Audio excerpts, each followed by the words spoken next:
Kick off your shoes, stay right there. Sit yourself down in an easy chair. Buck's gonna give us a taste of the outdoor life. We got ducks to hunt and fish to catch. He might even take us to a shooting match. Let's join Buck for a bit of the outdoor life. Now, if you've been wishing for a little fun, Buck's gonna show us how it's done. There's no better time in the world, you know, than Buck McNeely's outdoor show. We got high adventure with a natural flair. You can see it all from your favorite chair. Let's join Buck for a taste of the outdoor life.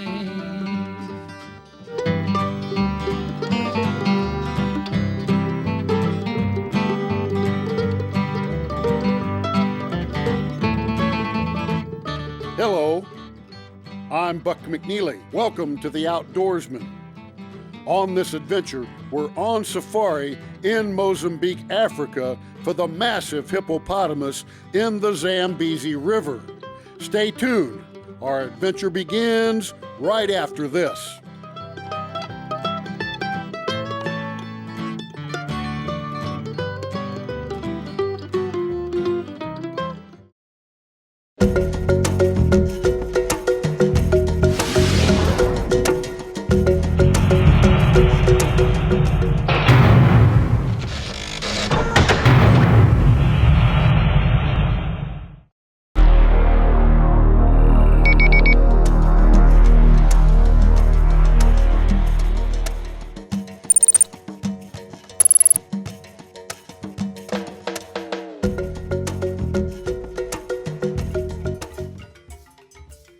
Our adventure takes us to Mozambique, Africa.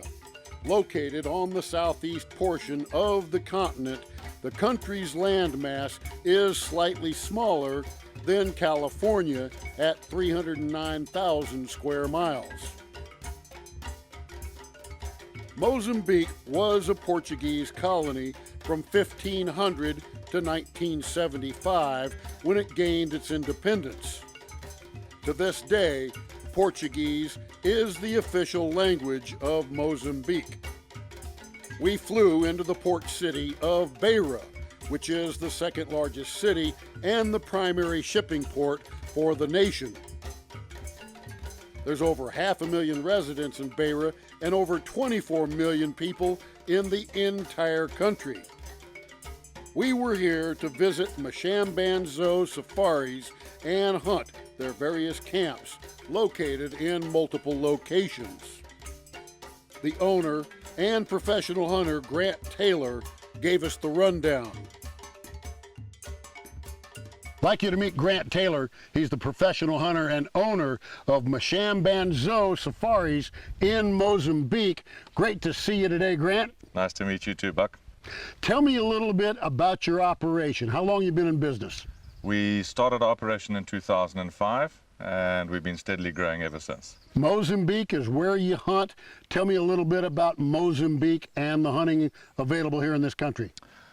Oh, absolutely. It's been ravaged by civil war up until '92. The peace agreement was signed. A couple of years after that, the first safari operation kicked into gear, and ever since then it's been steadily growing, and it's become quite a big player in the safari industry now.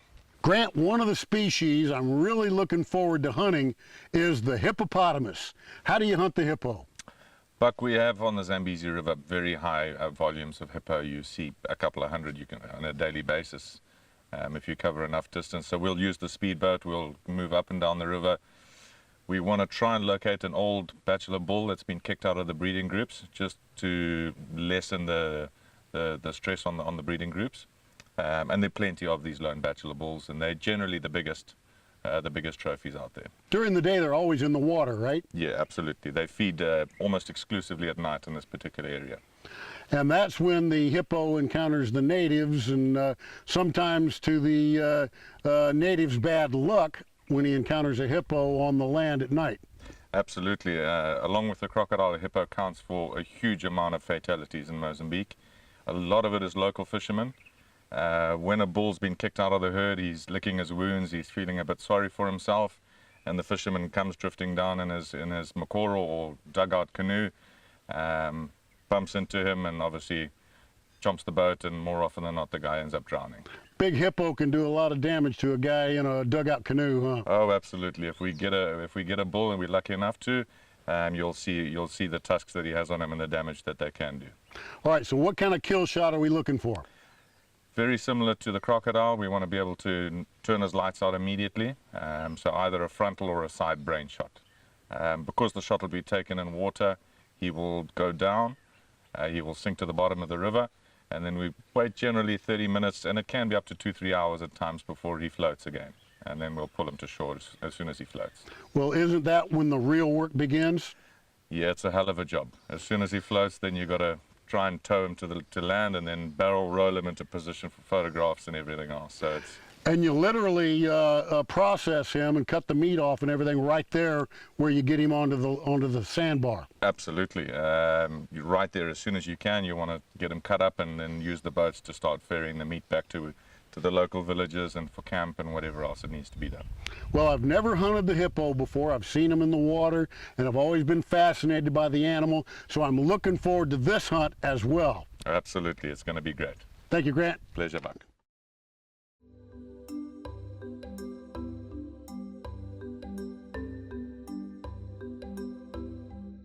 We drove up to the Zambezi River, where Grant has a camp near a village on the river.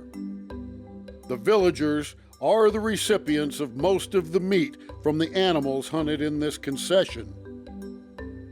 We had arrived to hunt for crocodile and hippopotamus. The Zambezi is 1,600 miles long and flows from Zambia to Mozambique, where it empties into the Indian Ocean. It's the 4th largest river in Africa. As we cruised the river, we spotted several herds of hippo eyeing us warily.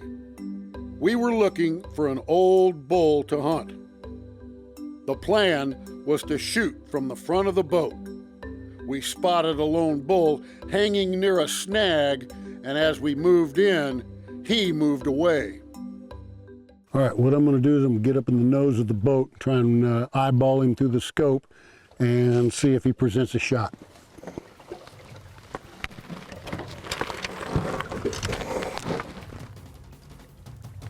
Grant, every time he goes down, it looks like he's moving just a little closer. I think you're right, Buck. It looks like he is coming back again. But let's just see. He might give us a good shot. Just keep following the bow wave. How long can they stay down at a time?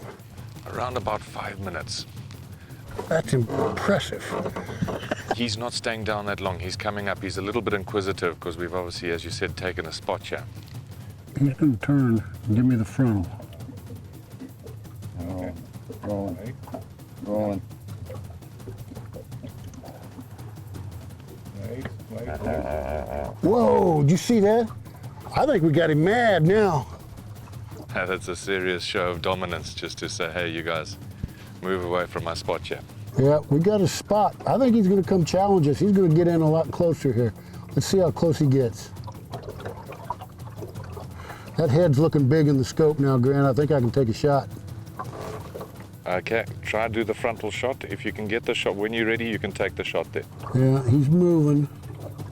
We're trying to get that frontal brain shot if possible, as opposed to the side brain. Yeah, talk to me. Tell me.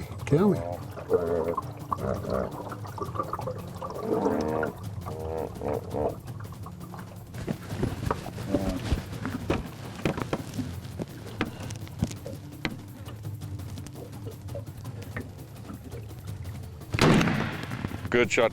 He's hit. He's anchored. Yeah. He went down. Yeah, he's down, but just keep him covered.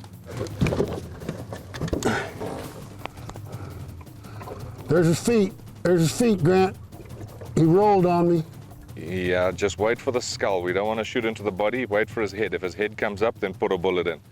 Let's just give him 5-10 minutes. If he doesn't come up, we know he'll drown himself. What an interesting scenario there. You spotted him right behind this stick pile, and as we got closer, we spooked him out of there, and we tied up to the stick pile, and he moved off quite a ways, but he didn't seem happy, did he? No, he didn't. I think the pod of hippo is 200-300 yards further downstream. I think the herd bull's given this guy a bit of a whipping. So he's licking his wounds here, sitting in this tree pile, in this pile of sticks here. And I think obviously we took his little spot here, and he decided to challenge us and come back and show his dominance, and he kept coming closer and closer and gave us a nice 40-yard shot. I'm curious to see exactly where the bullet hit, but I was aiming for that point that you showed me right there between the eyes, and apparently it worked, because we've got to say big bull hippo, and he's massive too, isn't he? Oh, you saw when he came out of the water and he thrashed his head around. He's a big old boy. Oh man, I can't wait to see what he looks like when he gets out of the water. Now, what happens next? Well, he's not in very deep water at the moment, so we can actually see the ripples. We can see a little bit of his body showing out of the water. So what we're going to try and do is we're going to get some heavy-duty rope, use the boat to pull him to the bank, and then we can roll him up onto the bank and take some photos and have a good look at him there. So are you going to radio your crew and have them come up and join us for that? We've put the call in already, and they're on the way up. Outstanding. Well, this should be interesting. We're going to follow the entire sequence and show you how these Africans render a hippo carcass once it's down. It should be an interesting learning experience. Stay tuned. More action from Mozambique coming up right after this.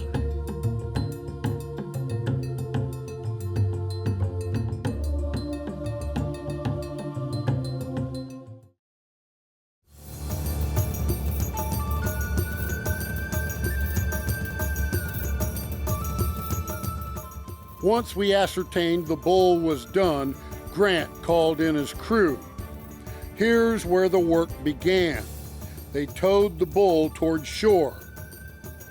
Once near the bank, the men struggled to roll him onto dry land. They're digging out the bank here to create a ramp so they can roll the hippo up, get it up on dry land so they can process the meat. Grant, you told me that hippo hunting was quite a process and quite a project, and I've never done it before, but I'm beginning to find out now. Thank you for the opportunity. This has been interesting. We made the shot out there in the water, the animal died, and then you brought in the crew. Quite a process just getting it to shore. Oh, absolutely. The killing of the hippo is the easy part. It's the getting it to where you see it now. That's what takes time. And there's another step beyond that, and that is the rendering of the meat. Well, we haven't even started the butchering process yet, so... Absolutely. Well, you know, that hippo was looking at us. He came in close enough to give us a good shot. I shot him right here. I was aiming between the eyes. He was moving, the boat was moving. I didn't get exactly centered, but enough of it got there, angled in, and turned his lights out and killed him. Tell me about the characteristics of the bull hippo. A few telltale signs of differentiating between a bull and a cow. First and foremost is the tusk sockets. Unfortunately, you can see the foam coming out there, but that's the socket where the bottom big main tusks fit into. Sheer size, obviously a bull's substantially bigger than a cow.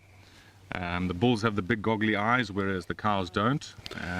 This great big protrusion, that's bone right there, isn't it? That's all bone, that's the eye socket. Yes, and look at these little bitty tiny ears. I mean, for an animal this size, the warthog has a bigger ear than that. No, he sure does. And then obviously, I mean, the scars. If you look across the thing here, he's an old bull. He's been in many battles. He was lurking close to the big herd that you can probably hear behind us in the background. I would imagine that the herd bull there has given this guy a bit of a beating recently. There's a couple of fresh scars on him. Yes. So he was probably driven out of the herd, you think? Yeah, absolutely. Absolutely. What'll this animal weigh? This will be about 17 to 1800 kilos. So in pounds, probably 4,000 pounds, around about there. Unbelievable.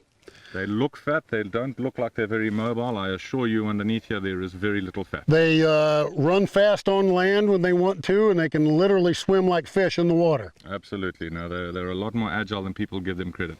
I've seen videos of hippo underwater before, and quite an amazing sight. This is one of the most unique animals of Africa, and without question, an experience that I will never forget. Thank you. Well done, Buck. Great shooting. The process of rendering a hippo carcass is fascinating. First, they cut the thick hide off in panels, then they remove the head from the body. Then the legs are quartered out and the rest of the ribs and meat are cut away. Nothing was wasted. Grant kept 1/4 to feed his crew, and the rest was given to the tribesmen and their families. Exploring the Zambezi River and this part of Mozambique was a fascinating adventure. If you'd like more info on a safari in Mozambique, contact Grant and his U.S. booking agent. I'm Buck McNeely. Join me again next time for another exciting adventure on The Outdoorsman.